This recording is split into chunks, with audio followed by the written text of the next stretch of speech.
仕事が終わって家に着いたのに、気持ちだけ、まだ会社にいる。あります。玄関で荷物を置いても、頭の中は明日の予定のままです。休んだはずなのに、予定表を見た瞬間に疲れる。それ、休めていないというより、戻る前に次へ入っているのかも。終わったら休もう、と思います。でも、終わる日が来ないんです。今日扱う本は、川田直樹さんの「整える」です。この動画では、本の目次を順番に紹介するだけではありません。忙しい人ほど、なぜ崩れるのか、そして、全部終わる前に自分を戻すとは何かを整理します。予定を減らせなくても、戻る順番は変えられます。もし今、休みの日なのに気持ちが先回りしているなら、それは怠けではありません。戻る前に予定へ入っているだけです。ここで大切なのは、疲れを大げさに扱うことではありません。いつもの生活の中で、戻る合図を見つけることです。今日はその合図を一緒に探していきます。忙しさをなくす話ではなく、忙しさに入る前の話です。まずは、戻れない自分を責めないところから始めます。その見方だけで、少し息ができます。忙しいから疲れる。それは、もちろんあります。でも、この動画で見たいのは、忙しさの量だけではありません。問題は、自分を戻す時間が、いつも最後に置かれることです。仕事が終わったら休む。家事が終わったら休む。連絡を返したら休む。でも、その、終わったら、が、どんどん先に伸びるんですね。そうです。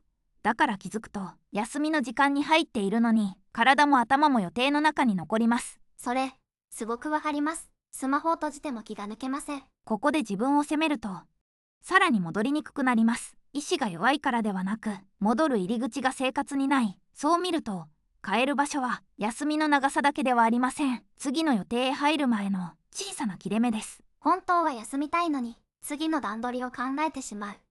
その癖は、責めるより先に仕組みとして見た方が変えやすいです。だから今日の焦点は、予定を消すことではありません。予定へ入る直前の扱い方です。忙しい人ほど、休みを後ろへ押し込みます。すると休みは、回復ではなく、残務処理になります。ここに気づけると、対策は少し優しくなります。休む前に、少し戻る。この発想が入り口になります。予定の量を責める前に、戻る位置を見直します。ここから、順番を変えます。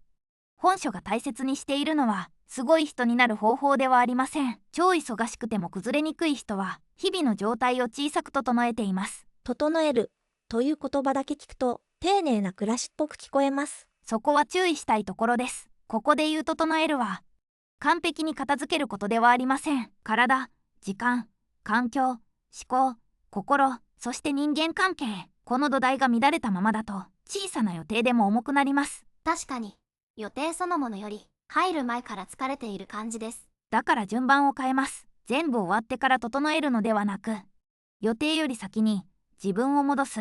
これは大きな改革ではありません。一日の切れ目に戻る動作を一つ置くことです。今日のポイントは、整えるを理想にしないこと、生活の順番として見ることです。体調だけを整えても、時間の使い方だけを変えても、環境や心が荒れたままだと、また同じ場所で崩れます。だから本書の良さは、生活全体を土台として見る点です。整った人は、特別に強い人ではありません。崩れた後に無理やり戻すより、崩れる前に小さく戻しています。ここが、今回の動画の中心です。整える対象は一つではありません。生活の土台全体です。ご機嫌は結果ではなく、守るための小さな準備です。では、何を先に戻すのか。まずは、体と時間と環境です。例えば朝、起きてすぐ通知を見ると、体はまだ起きていないのに、頭だけ予定へ走り出します。それ、朝から負けた感じになります。ここで必要なのは、立派な朝活ではありません。通知を見る前に水を飲む。靴を履く前に肩を回す。予定表を開く前に、今日の余白を一つ見る。そんな小ささでいいんですか？むしろ、小さくないと続きません。環境も同じです。部屋を完璧に片付けるより、帰宅後に目に入る刺激を減らす。カバンを置く場所だけ決める。スマホを一度裏返す。やることを増やすのではなく、消耗を増やす入り口を減らす。忙しい人ほど、先に小さな余白を置きます。余白は、長い時間でなくてもいい。予定の前に、机の端を開ける。カバンの中から一つだけ出す。次の画面を開く前に、目を離す。こういう小さな停止が、予定に飲まれない境目になります。予定が多い日は、生活の切れ目が消えます。だから自分で小さな切れ目を作ります。それが体と時間を戻す最初の整え方です。一気に変えなくていい。目に入るものを一つ減らします。疲れる前に戻すから次の予定が少し軽くなります。小さな余白は予定の敵ではありません。次は思考と心です。疲れが残る日は体だけでなく頭にも未完了が残ります。あれ返してない。あの一言。変だったかも。明日の準備もまだです。こういう小さな気がかりは作業していない時間にも残ります。でも、全部片付けるのは無理ですよね。だから全部片付けません。まず1行だけ外へ出します。明日確認する。今は返さない。この2つだけでも頭の中の回り続ける感じは弱まります。それなら、できそうです。ちゃんと解決しなくても、置き場所を作る感じですね。大事なのは自分を責める方向へ行かないこと。戻れない自分が悪いのではなく、戻る場所がなかっただけかもしれません。思考を整えるとは頭の中を空にすることではなく、置き場所を作ることです。心も同じです。気分を無理に上げる必要はありません。今何が残っているかを短く名前にするだけで十分です。不安、返信、明日の準備、名前がつくと少し距離ができます。考え続けることは頑張っている証拠でもあります。でもずっと持ったままだと次の予定まで重くなります。だから忘れるのではなく、一度外に置きます。頭の中で抱えない。外に置いてから休む。気分を変えるより先に置き場所を変えます。忙しさで崩れる原因は予定だけではありません。人とのやりとりも自分を戻りにくくします。自分さえ我慢すれば、場が丸く収まると思ってしまいます。でもその我慢が毎日続くと帰宅後まで相手の言葉を持ち帰ります。ご機嫌って性格の問題では？性格だけではありません。守る仕組みの問題でもあります。理不尽な一言を全部そのまま受け取らない。返信する前に一呼吸を置く。会話の後に席を立つ。そのくらいの距離でも自分を戻す入り口になります。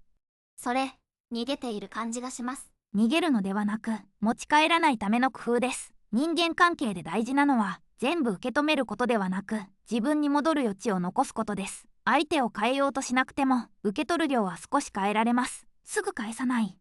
一度メモに移す。必要なら明日考える。それだけでも持ち帰る重さは減ります。人間関係の疲れは就業時間では終わりません。言葉が頭に残るからです。だから会話の後にも自分へ戻る短い動作が必要です。相手の機嫌と自分の状態を分けて考えます。全部を優しく受け止める必要はありません。受け止める前に余白を作ります。